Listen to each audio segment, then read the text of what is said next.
নতুন নেতার সমর্থনে ইরানে ব্যাপক শোভাযাত্রা।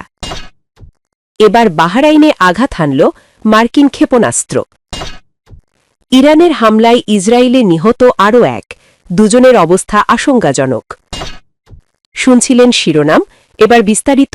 তার আগে অনুরোধ থাকবে চ্যানেলটি সাবস্ক্রাইব করবেন।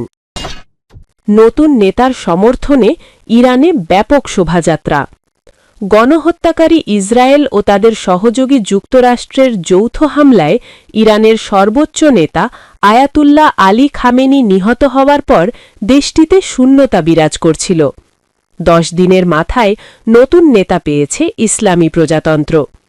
খামেনির ছেলে আয়াতুল্লাহ মোজতবা খামেনিকে নতুন কাণ্ডারি ঘোষণা করেছে দেশটির পণ্ডিতদের পর্ষদ।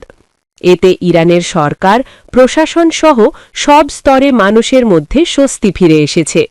আলাদাভাবে মোজতবাকে স্বাগত জানাচ্ছে বিভিন্ন বাহিনী ও বিভাগের কর্মকর্তারা।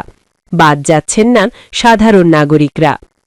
যুদ্ধের কঠিন পরিস্থিতির কারণে সরাসরি নতুন নেতার সঙ্গে দেখা করতে না পারলেও আজ সোমবার 9 মার্চ রাজধানী তেহরানে জড়ো হয়ে মোজতবা খামেনির প্রতি সমর্থন জানিয়েছেন ইরানিরা। তারা নিহত খামেনি ও নতুন নেতার ছবি হাতে মিছিলে শরিক হন এবং শাসকদের প্রতি সমর্থন জানিয়ে নানা স্লোগান দেন। এর আগে গত 28 ফেব্রুয়ারি ইসরায়েল ও যুক্তরাষ্ট্রের যৌথ হামলায় নিহত হন আলী খামেনি। তার সঙ্গে স্ত্রী, মেয়ে, নাতনিসহ পরিবারের বেশ কয়েক সদস্য আহত হয়েছিলেন। তাদের মধ্যে আলী খামেনির স্ত্রী, মেয়ে ও নাতনির মৃত্যু হয়েছে, তবে বেঁচে যান মোজতবা খামেনি। সূত্র আল জাজিরা।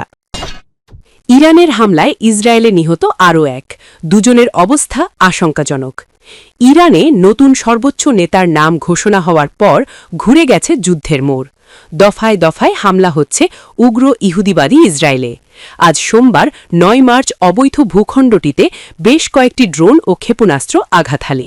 এর মধ্যে ক্লাস্টার বোমাও ছিল। এই বোমার আঘাতে এক ইসরায়েলি নিহত এবং আরও অন্তত 2 জন গুরুতর আহত হয়েছে। সোমবার মধ্য ইসরায়েলে ক্লাস্টার ওয়ারেড গুচ্ছ বোমাযুক্ত একটি ইরানি ক্ষেপণাস্ত্রের আঘাতে অন্তত 1 জন নিহত এবং আরও 2 জন গুরুতর আহত হয়েছে। তেহরান ইসরায়েল ও উপসাগরীয় দেশগুলোর ওপর হামলা অব্যাহত রাখায় মধ্যরাতের পর থেকে এটি ছিল 7ম দফার হামলা। বিকেলে ইরান 8ম দফার হামলা চালায়।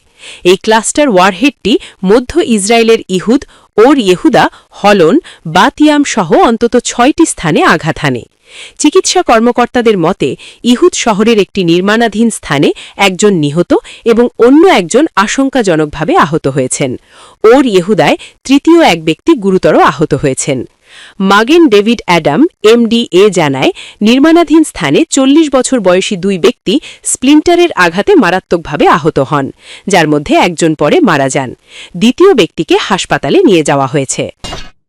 ইরানের বিরুদ্ধে যুদ্ধে যাবে না সাইপ্রাস। ইরানে গণহত্যাকারী ইসরায়েল ও তাদের সহযোগী যুক্তরাষ্ট্রের আগ্রাসন 10ম দিনে গড়িয়েছে। সংঘাত ছড়িয়ে পড়েছে পুরো মধ্যপ্রাচ্যে। এর ডালপালা মেলেছে সুদূর ভূমধ্যসাগর পর্যন্ত। এই জলরাশিতে অবস্থিত দ্বীপ রাষ্ট্র সাইপ্রাসেও একাধিক ড্রোন ও ক্ষেপণাস্ত্র আঘাত হেনেছে বলে বিভিন্ন সংবাদমাধ্যমের খবরে জানা গেছে। এরপরও যুদ্ধে জড়ানোর ইচ্ছা নেই বলে জানিয়েছে দেশটি। এক প্রতিবেদন অনুযায়ী সাইপ্রাসের প্রেসিডেন্ট নিকোস খ্রিস্টোডৌলিডেস বলেছেন, সাইপ্রাস ইরান সংঘাত সংশ্লিষ্ট কোনো সামরিক অভিযানে অংশ নেবে না, বরং দেশটি তার মানবিক ভূমিকার ওপর গুরুত্ব দেবে। এর আগে গত 28 ফেব্রুয়ারি দখলদার ইসরায়েল ও তাদের সহযোগী যুক্তরাষ্ট্র যৌথভাবে ইরানে হামলা চালায়। এরপর থেকে তেহরানও কঠোর ভাষায় জবাব দিয়ে যাচ্ছে। একাই লড়ছে বীর দর্পে। প্রতিশোধমূলক হামলা চালাচ্ছে সরাসরি ইসরায়েলে। পাশাপাশি উপসাগরীয় দেশগুলিতে মার্কিন সামরিক ঘাঁটিসহ দেশটির স্বার্থ সংশ্লিষ্ট প্রায় সব স্থাপনায় হামলা করছে ইরান।